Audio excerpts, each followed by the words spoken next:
कभी कभी कुछ जगहें ऐसी होती हैं जो बाहर से शांत दिखती हैं लेकिन अंदर से सड़ चुकी होती हैं, जहां सूरज की रोशनी तो पड़ती है पर रात अंधेरे में कुछ और ही करवट लेती है।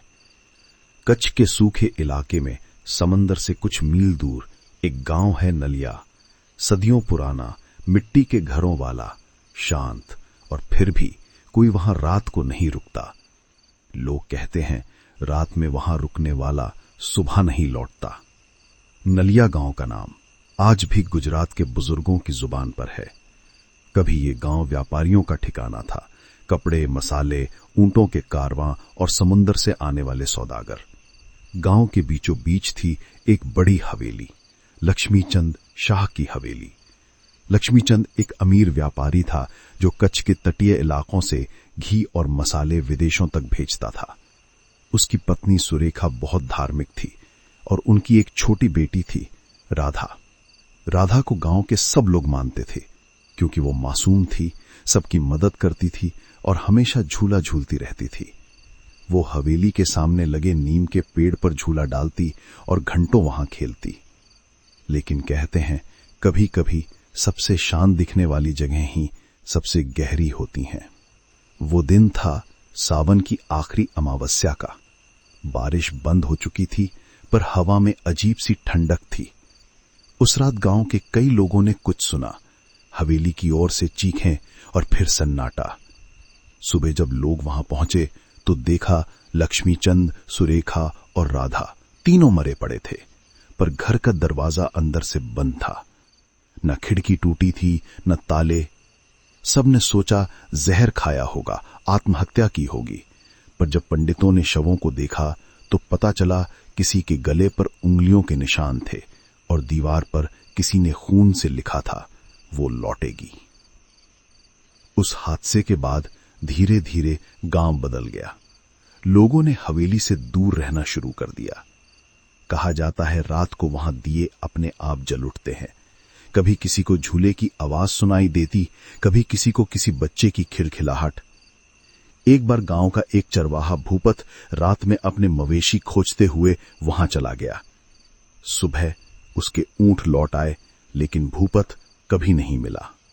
गांव वालों ने तय कर लिया अब नलिया की रात किसी की नहीं। अब कहानी आती है आज के समय में। एक यूट्यूबर हर्ष मेहता जो पैरानॉर्मल वीडियोस बनाता था, अपने channel dark trails of India पर ऐसी जगहों की सच्चाई दिखाता था। एक दिन उसे एक कमेंट आया, अगर सच्चे हो तो नलिया गांव जाकर दिखाओ, रात में वहां रुक कर। हर्ष ने रिसर्च की, कई लोकल लोगों से बात की, पर सब ने मना कर दिया। एक बूढ़े ने कहा, बेटा वहां जाना आसान है, लौटना नहीं। लेकिन हर्ष नहीं माना। उसने अपनी कॉलेज फ्रेंड कविता को साथ लिया और कहा, हम सिर्फ शूट करेंगे, डरने की जरूरत नहीं। शाम के 6 बजे दोनों कच्छ के उस सुनसान इलाके में पहुंचे। सड़क खत्म होते ही मिट्टी के घर दिखने लगे। गांव लगभग खाली था, सिर्फ कुछ बुजुर्ग, कुछ बच्चे और 2 बकरियां। हर्ष ने कैमरा चालू किया। दोस्तों, आज हम हैं नलिया गांव में। कहते हैं यहां रात में रहना मौत को बुलाना है। वो हवेली तक पहुंचे। टूटी दीवारें, छत पर उगे पेड़ और बीच में वही नीम का पेड़ जिस पर पुराना सड़ा हुआ झूला अब भी लटक रहा था। कविता बोली, शायद यही राधा का झूला है। रात 8 बजे के बाद माहौल बदल गया। हवा ठंडी होने लगी और गांव का हर घर अंधेरे में डूब गया। दूर मंदिर की घंटी की हल्की आवाज आई, फिर बंद। हर्ष और कविता ने हवेली के अंदर कैमरे सेट किए। कमरे में दीवारों पर पुरानी तस्वीरें थीं, राधा की, लक्ष्मीचंद की और एक अनजान औरत की जिसकी आंखें सीधे कैमरे की ओर देखती लग रही थीं। हर्ष, ये औरत कौन है? कविता ने पूछा। शायद नौकरानी होगी, हर्ष ने कहा। करीब रात के 10:30 बजे कविता ने लॉग बुक में कुछ लिखा, साइलेंट नाइट। फिर झूले की आवाज आई, धीरे धीरे, जैसे कोई बच्चा खेल रहा हो। शायद हवा है, हर्ष बोला, पर कैमरे ने झूले को रिकॉर्ड किया जो खुद ब खुद चल रहा था।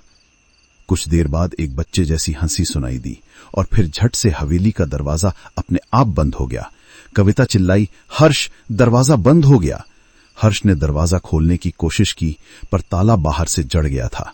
कैमरे में बस इतना दिखा, एक परछाई झूले के पीछे से गुजरी। सुबह पुलिस पहुंची। हवेली बंद थी। अंदर सिर्फ कविता थी, जिंदा लेकिन बेसुध। उसके हाथ पर खून से लिखा था, वो लौटेगी। हर्ष का कोई पता नहीं चला, बस उसका कैमरा मिला जिसमें आखिरी फ्रेम था, राधा का झूला और पीछे वही औरत धीरे धीरे कैमरे की तरफ बढ़ती हुई। आज भी नलिया गांव में कोई रात नहीं रुकता। गांव के बच्चे कहते हैं, रात को हवेली की खिड़की से किसी के गाने की आवाज आती है। कभी कभी कोई अजनबी वहां रुकने की कोशिश करता है, पर सुबह बस उसका सामान मिलता है, इंसान नहीं। और वो नीम का पेड़, वो आज भी वही है। झूला अब भी हिलता है, बिना हवा के भी। कभी कभी कुछ कहानियां खत्म नहीं होती, वो बस इंतजार करती हैं किसी और जिज्ञासु आत्मा का, जो सच को खोजने निकले और खुद उसी में खो जाए।